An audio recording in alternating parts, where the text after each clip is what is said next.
Hello students, नमस्कार। कैसे हैं आप? भाई आशा करती हूँ आप सभी स्वस्थ होंगे, खुश होंगे। बिल्कुल प्रार्थना भी करती हूँ कि आप सभी स्वस्थ रहें, खुश रहें हमेशा और बने रहें हमारे साथ मैग्नेट ब्रेन्स हिंदी मीडियम पर।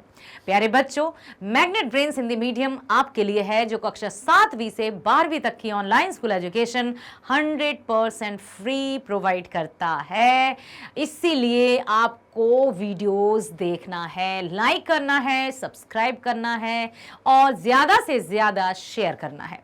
सब्सक्राइब इसलिए ताकि आपको जब भी कोई नया वीडियो अपलोड हो तुरंत नोटिफिकेशन मिल जाए और आप उसका लाभ उठा सकें। प्यारे बच्चों, आप देख सकते हैं मैग्नेट ब्रेन्स पर हिंदी, अंग्रेजी, गणित, विज्ञान, सामाजिक विज्ञान सभी विषय की बहुत बेस्ट एजुकेशन, बेटा हाई क्वालिटी एजुकेशन आपके लिए है, सभी के लिए है। इसलिए ज्यादा शेयर करिए आप, ज्यादा से ज्यादा। और आपके जहां कहीं भी फ्रेंड्स हो, परिचित हो, आप तो बस सबको बता दो भाई कि कहीं कोई आपको किसी भी तरह से पेड सब्सक्रिप्शन की जरूरत नहीं है। और ये कदापि मत सोचना, अक्सर बच्चे सोचते हैं अरे भाई फ्री है, जरा आकर देखो, क्योंकि आप ही लोगों ने पहुंचाया है उसको भारत के नंबर 1 के पायदान पर। क्योंकि मैग्नेट ब्रेन्स बन चुका है भारत का नंबर 1 प्लेटफॉर्म जो online free best education provide करता है। ये किसने पहुंचाया? आप लोगों ने। तो कभी ये गलत फहमी लाने की कोशिश मत करना कि चलो फ्री है, क्या पता कैसा होगा। एक बार आओ, देखो, पढ़ो, समझो, पता चल जाएगा कि वास्तव में है। तो आइए, मैं लेकर आई हूं आज आपके लिए आपकी ही पाठ्य पुस्तक किसलय का पाठ 12 है, जन्म बाधा। लिखा है सुधा जी ने। करेंगे हम इसके मल्टीपल चॉइस क्वेश्चंस। बेटा एक बार फिर से मैं आपको बता दूं, जो बच्चे आज नए हैं, पहली बार वीडियो देख रहे हैं, जब भी हम मल्टीपल चॉइस क्वेश्चंस करते हैं तो हम पहले प्रश्न को बहुत ध्यान से पढ़ते हैं, चारों विकल्पों को पढ़ते हैं। और ऐसा नहीं है कि हम सिर्फ सही विकल्प ढूंढेंगे, हर एक विकल्प को देखेंगे, सुनेंगे, मतलब समझेंगे। उसके बाद यदि नहीं है तो क्रॉस, यदि है तो हम उसको चुन लेंगे। साथ ही साथ आपको कमेंट सेक्शन में लिखना है, मेरे उत्तर बताने से पहले आपको सही आंसर लिखना है। तो जो फर्स्ट टाइम यही वीडियो देख रहे हैं उनसे मैं जरूर कहूंगी कि पहले आप जन्म बाधा का व्याख्या वाला वीडियो देख लो, पहला वाला वीडियो देख लो। आप खुद उस पाठ में ऐसे रम जाओगे ना कि आपको बहुत अच्छा लगेगा। जन्म बाधा टाइटल या शीर्षक से हम कुछ नहीं समझ सकते हैं कि क्या हो सकता है, लेकिन यहां जो बैठी है ना, एक गुड्डी नाम है इसका, पूरी तरह से अपने परिवार की, अपने भाई बहनों की जिम्मेदारी के बोझ तले दब जाती है ये लड़की। इसी की कहानी है जन्म बाधा। आइए अब हम करते हैं इसी के बहुविकल्पीय प्रश्न। पहला प्रश्न है, जैसा कि मैंने बता ही दिया है कि आपको उत्तर किस तरह से देना है। जन्म बाधा पाठ के रचनाकार कौन है?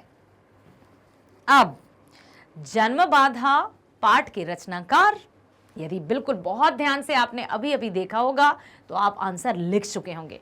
आलस मत करना भाई, जल्दी से कमेंट सेक्शन में लिख दो।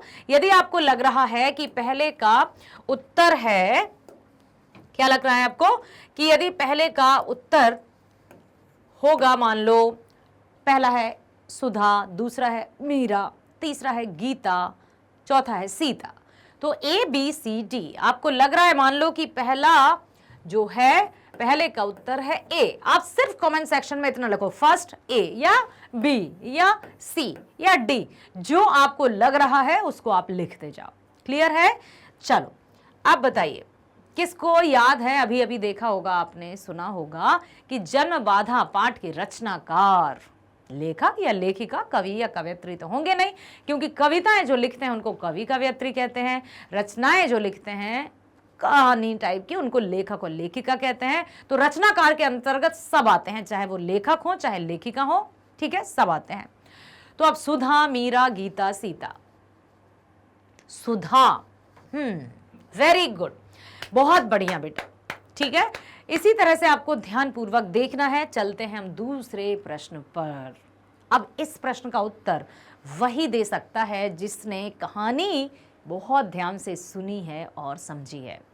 जिसने पहला वीडियो नहीं देखा है, मैं आपसे पुनः कहती हूँ, फिर से कहती हूँ कि पहले वीडियो, फर्स्ट वाला वीडियो देखो जिसमें पाठ की व्याख्या की गई है, जिसमें पूरी कहानी का सार प्रस्तुत किया गया है। वो कहानी सुनकर वो कहानी देखकर आप अधूरी उसको छोड़ ही नहीं सकते। इतना मैं आपसे प्रॉमिस करती हूं। सच में जब आप उस कहानी को सुनना शुरू करोगे, वीडियो देखना शुरू करोगे, तो आपको लगेगा कि बस मैं सुनता ही जाऊं, देखता ही जाऊं। ऐसी मार्मिक कहानी है, मन को छूने वाली कहानी है। यूं तो हमने कई बार कुछ ना कुछ ऐसी घटनाएं, दुर्घटनाएं, इस तरह की बातें सुनी है कि लड़कियों के साथ किस तरह से अत्याचार किया जाता था, लड़कियों को सिर्फ घरेलू काम काजों के लिए ही घर में रखा जाता था, शिक्षा से उन्हें दूर रखा जाता था। यह माना जाता था कि लड़कियां पढ़ लिख कर क्या करेंगी भाई, पढ़ने का काम सिर्फ लड़कों का है या पुरुषों का है, और पुरुष अपनी सत्ता जमाने के लिए स्त्रियों को विद्या से या स्कूल से या विद्यालय से दूर रखता गया। और इसी पर परिणाम स्वरूप क्या हुआ कि पुरुष सत्तात्मक समाज का निर्माण हो गया, जहां स्त्रियां एकदम दबी छुपी सी रहने लगी। उनका कुछ अस्तित्व ही नहीं, कोई पहचान ही नहीं, और जहां अस्तित्व नहीं, पहचान नहीं, वहां वजूद कैसा। क्या ऐसी ही कुछ कहानी है? तो पहले फर्स्ट वाला वीडियो देखो, उसके बाद जिसने देखा है वो उत्तर दे चुके होंगे। गुड्डी के कितने भाई थे?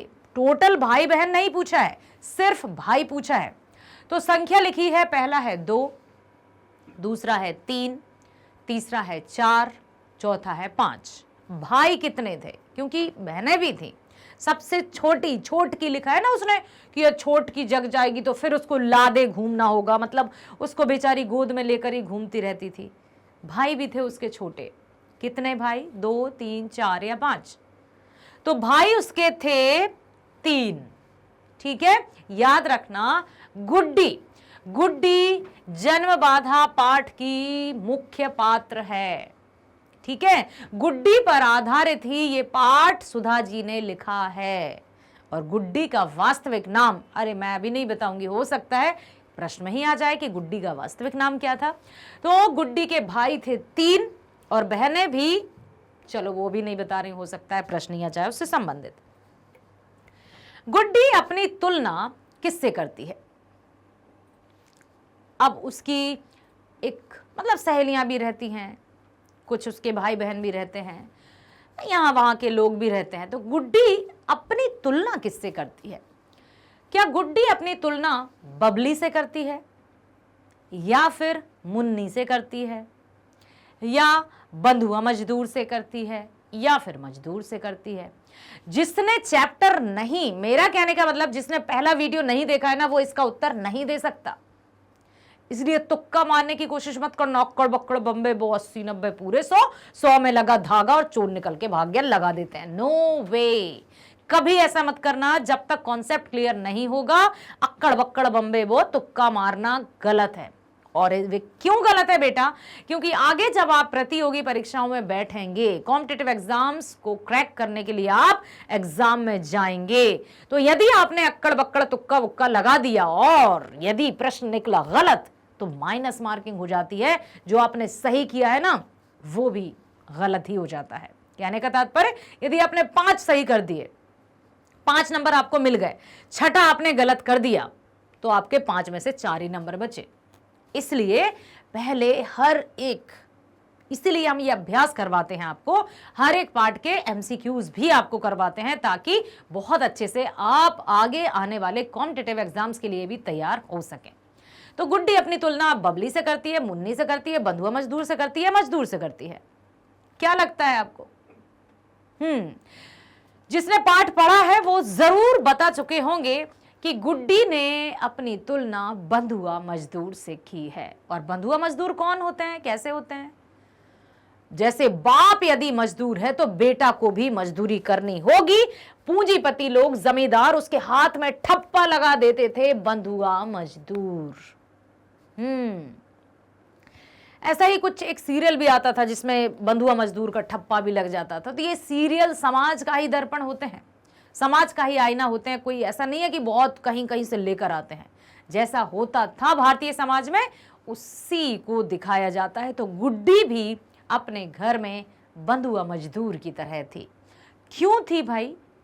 घर में भी कोई बंधुआ मजदूर की तरह होता है क्या? होता है, थी वो। 5-6 भाई बहन थे उसके, 3 बहनें थी, 3 भाई थे, एक वो थी, तो 5, मतलब 3 और 3 6 7, सोचो आप। और बेचारी घर में बड़ी थी, बड़ी भी ऐसा नहीं कि वो बहुत बड़ी थी, बहुत कम आयु की थी। अभी हो सकता है आयु से संबंधित प्रश्न है, इसलिए मैं अभी आयु नहीं बता रही, उसकी उम्र नहीं बता रही हूं। घर का सुबह से लेकर सारा दिन भर का काम, छोटे भाई बहनों के कपड़े धोना, उनको नहलाना धुलाना, रोटी बनाना, सब्जी बनाना, चाय बनाना, बर्तन धोना, एक काम पूरा होता नहीं था कि दूसरा काम तैयार। अब इसको बंधुआ मजदूर नहीं कहें तो और क्या कहें? क्या कोई घर में भी इस तरह से प्रताड़ित हो सकता है? बेटा हो सकता है, क्योंकि यह वास्तविकता थी, अब नहीं है। लेकिन मैं ये भी नहीं कहती हूं कि अब भारत का हर एक क्षेत्र बहुत अच्छा हो गया है जहां पर लड़कियों को मान सम्मान और शिक्षा से जोड़ा जा रहा है। अभी भी कुछ ऐसे क्षेत्र हैं जहां लड़कियों को उतनी आजादी नहीं मिली है कि वे अपनी मर्जी से शिक्षा प्राप्त कर सकें, अपनी मर्जी से अपने कार्य कर सकें, किसी काम के लिए ना कह सकें। नहीं, आज भी उन पर तलवार लटकती रहती है। ठीक है, तो यहां पर गुड्डी ने अपनी तुलना बंधुआ मजदूर से की, क्योंकि उसे 1 मिनट का भी समय नहीं मिलता था जिसमें बेचारी आराम कर सके। अगला, चाय बनाकर लाते समय किसके पैरों में फुर्ती आ गई? कौन चाय बनाकर लाया होगा? सबसे पहले तो हमें यह सोचना होगा। अभी अभी हमने चर्चा की है कि सुबह से लेकर रात तक गुड्डी बेचारी काम करती थी, लेकिन अब एक और बात बताई है प्रश्न में कि चाय बनाकर लाते समय किसके पैरों में फुर्ती आ गई। फुर्ती क्यों आ गई? किस बात पर आ गई? किसके पैरों में फुर्ती आ गई? पहला दिया है विकल्प छोटकी के, दूसरा गुड्डी के, तीसरा उसकी मां के, या फिर बाबा के। बाबा और चाय नेवर। तो भाई बाबा को तो कर दो क्रॉस। छोटकी बहुत छोटी थी, साल भर की, वो भी नहीं बना सकती है चाय, दोनों गए। ठीक है, अब हमने क्या किया? 50-50 तो आ गई भाई। अब बचे हैं गुड्डी के और माँ के। तो माँ काम नहीं करती थी, गुड्डी ही काम करती थी। लेकिन वो फुर्ती क्यों आई? उसके पीछे एक बहुत अच्छा कारण था। वो कारण क्या था बता दूंगी आपको बाद में। हो सकता है वो कारण ही आपके प्रश्न बनकर सामने आ जाए। तो अब गुड्डी बड़ी फुर्ती से चाय बनाकर लाती है, क्योंकि वो एक ऐसा कार्य कर चुकी है जिसमें कार्य के करने के बाद उसको एक उम्मीद की किरण नजर आ रही है कि हाँ, अब मेरे भी दिन बदलेंगे, मैं भी पढ़ूंगी, मैं भी स्वच्छंदता से अपना जीवन बिताऊंगी। शायद ये उसके मन में विचार आ गए, तो वो चाय बनाकर बड़ी बड़ी फुर्ती से लाती है। ठीक है, अगला, गुड्डी ने किसे चिट्ठी लिखी? अब आप सोच रहे होंगे गुड्डी तो पढ़ने ही नहीं गई, गुड्डी तो स्कूल ही नहीं गई, फिर गुड्डी ने चिट्ठी कैसे लिखी? बेटा एक बात बता दूं, पहले आज से यदि 30 से 50 वर्ष पहले की मैं बात करूं, मेरे ही गांव की यदि मैं बात करूं, तो 5वीं तक स्कूल था। ठीक है, बहुत कम लोग ही स्कूल जाते थे, खास तौर से जो घर की बड़ी बेटियां होती थी ना, वो तो बेचारे घर के कामों में सच में गुड्डी की तरह ही पिसती रहती थी। किस्मत से मैं घर की छोटी बेटी हूं। ठीक है, तो अब क्या होता था, उनको जिम्मेदारियां ये करना है वो करना है, मतलब वो 2 साल की भी है और उसका छोटा भाई बहन आ गया ना तो वो बड़ी हो जाती थी। 3 साल की भी बड़ी हो गई, तुम बड़ी हो तुम बड़ी हो, उसको बड़ा बड़ा कह के उसका बचपना छीन ही जाता था। ऐसा होता था। तो अब जब गुड्डी स्कूल नहीं गई तब उसको चिट्ठी कैसे लिखना आया होगा? तो भाई गुड्डी ने किसे चिट्ठी लिखी? लिखी तो है, कैसे लिखी? कुछ मैं भी यही बता रही थी कि कुछ लोग विद्यालय नहीं गए थे, फिर भी उनकी बुद्धि इतनी शार्प थी, इतनी तीक्ष्ण थी कि वे घर बैठे ही किताब पढ़ना सीख गए। हाँ, किताब पढ़ना सीख जाते हैं, रामायण पढ़ना सीख जाते हैं, पत्र लिखना सीख जाते हैं, हिज्जे मिला मिलाकर। हिज्जे मिला मिलाकर समझते हो? जैसे मान लो लिखा है रामायण, ठीक है, लिखा है यहां रामायण, तो हिज्जे मिलाकर पढ़ना किसको कहेंगे? रा में बड़ा की मात्रा रा, माँ छोटा माँ, माँ में बड़ा की मात्रा बड़ा माँ, या छोटा या और ना, रामायण ऐसे पढ़ना सीख जाते थे। ठीक है, अब जैसे छोटे छोटे बच्चे सीखते ना, ये लिखा है अब, आ और बा, अब, अब हो गया ऐसा। तो इसको हिज्जे मिला मिलाकर पढ़ना बोलते हैं। तो गुड्डी ने भी अपने घर में, जैसे उसके छोटे भाई बहन पढ़ने जाते थे, भाई तो पढ़ने जाते, और भाइयों को तो बड़ी छूट थी, जूठी थाली क्या, जूठा गिलास तक नहीं धोना है उनको, गिलास में खुद से पानी भरकर तक नहीं पीना है। गुड्डी बेचारों को सबका काम करती थी, सबको पानी भरकर देती थी, इसलिए उसने अपने आप को बंधुआ मजदूर कहा था। तो गुड्डी ने मां को पत्र लिखा क्या, या सहेली को, या फिर मुख्यमंत्री को, या प्रधानमंत्री को? इस प्रश्न का उत्तर भी वही बच्चे दे सकते हैं जिन्होंने पाठ का पहला वाला वीडियो देखा है। तो बच्चों, फिर मैं आपसे कहूंगी, पहला वीडियो जरूर देखना। और लिखा था प्रधानमंत्री को पत्र, और पता है जब उसने पत्र लिख दिया तो वो बड़ी खुश थी, इतनी खुश कि अभी हमने देखा था ना, चाय बनाते समय गुड्डी के पैरों में फुर्ती आ गई थी।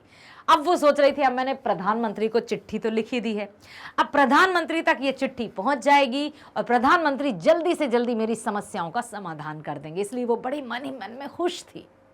प्रधानमंत्री को चिट्ठी लिख बैठी थी वो, प्रिय प्रधानमंत्री जी, मैं ये ऐसा, घर का सारा काम मुझे करना पड़ता है, माँ मतलब छोटे भाई बहन हैं, माँ उन्हें संभालती रहती है, रोटी सब्जी, मुझे रोटियां बनानी आती हैं बहुत अच्छी, तो बाबा कहते हैं कि अरे तुम तो माँ से भी अच्छी रोटी बनाती हो, लेकिन सब्जी मुझे अच्छी बनानी नहीं आती, तो बाबा मुझे ताना मारते हैं, कहते हैं बनाना नहीं चाहती इसलिए नहीं बनाना चाहती, कहने का मतलब कि तुझे बनाना नहीं है इसलिए खराब सब्जी बना देती है।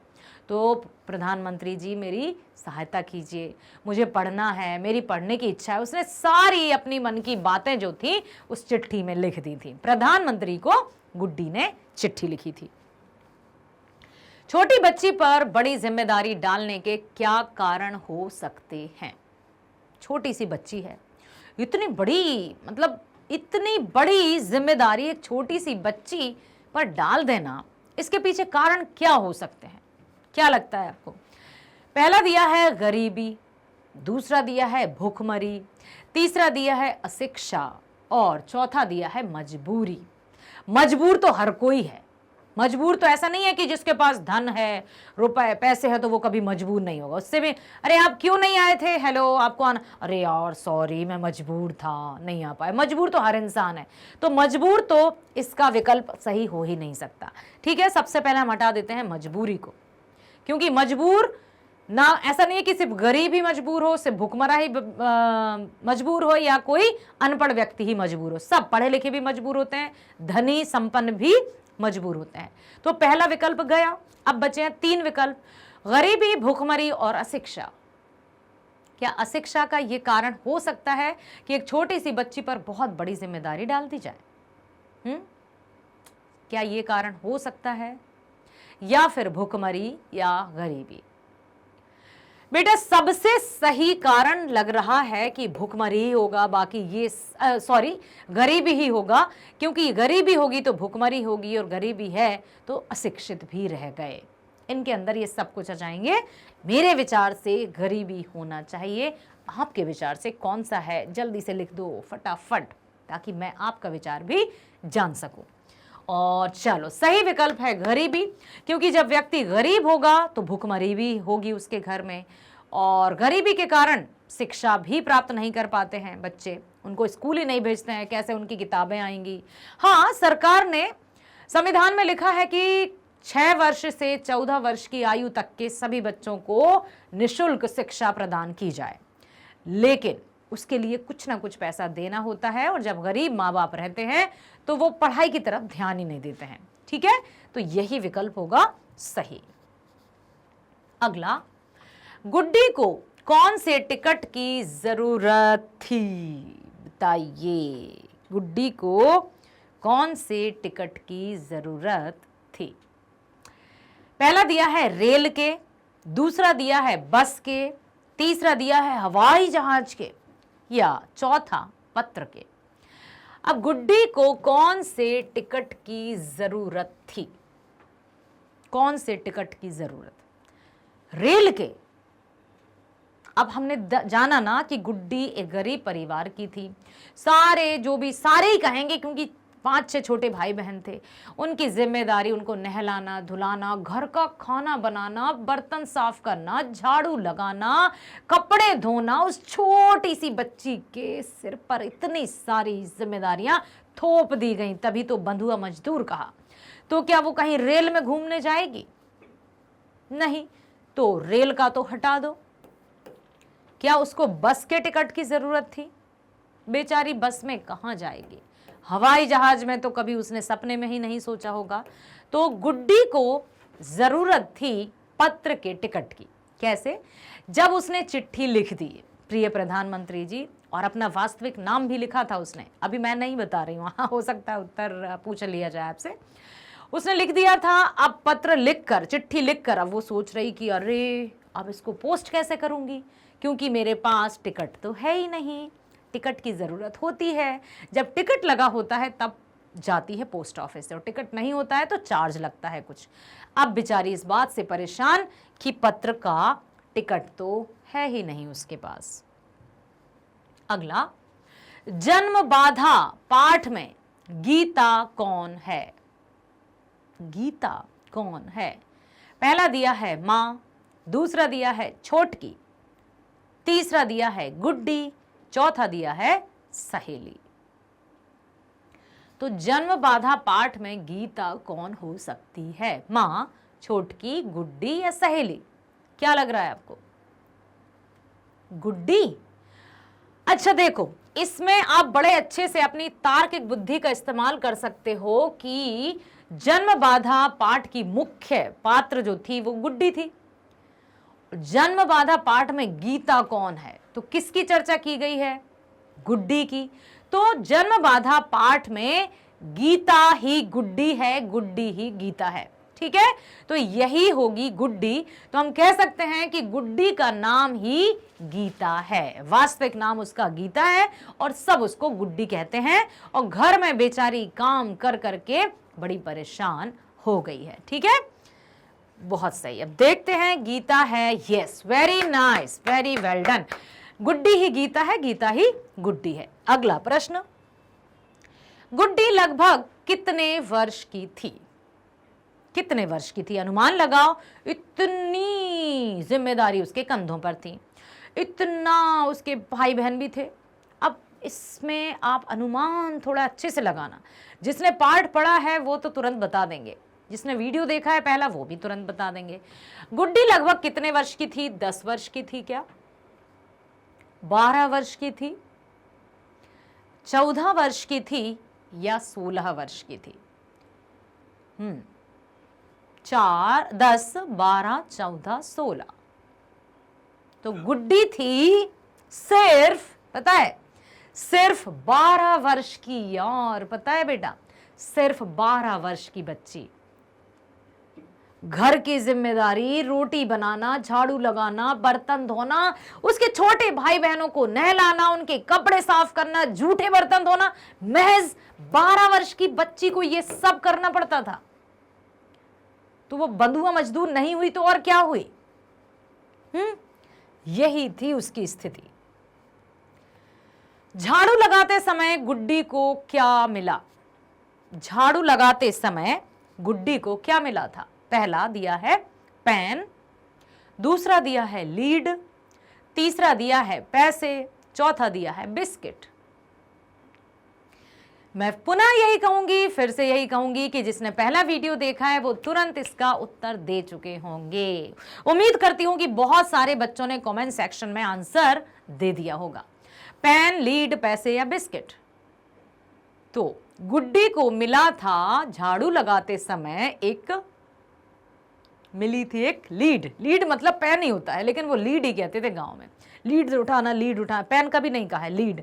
और वो भी उसमें जो रिफिल थी ना, थोड़ा सा उसमें इंक बची थी, तो बड़ी कह रही, देखो उसका जो भाई था ना उसने फेंक दिया, तो उसी से उसने चिट्ठी लिखी थी बेचारी ने। बहुत बढ़िया बेटा, बहुत लकी हैं, बहुत किस्मत वाले हैं आप, जो आप सभी को घर बैठे best online free best education मिल रही है। इस स्वर्णिम अवसर का लाभ उठाइए और बने रहिए मैग्नेट ब्रेन्स के साथ, जो 7वीं से 12वीं तक की online best school education 100% free provide कर रहा है। भटकने की आवश्यकता नहीं है, चिंता करने की आवश्यकता नहीं है। घर बैठे आप हिंदी, इंग्लिश, गणित, विज्ञान, सामाजिक विज्ञान 7वीं से 12वीं तक अपने सभी सीनियर्स को कहिए कि मैग्नेट ब्रेन्स हिंदी मीडियम पर पढ़ाई होती है, हिंदी मीडियम में। समझ में आया? तो आपको चिंता करने की जरूरत नहीं है, बस बने रहो हमारे साथ। मिलते हैं अगले वीडियो में। स्वस्थ रहिए, खुश रहिए। Bye bye. Thank you so much.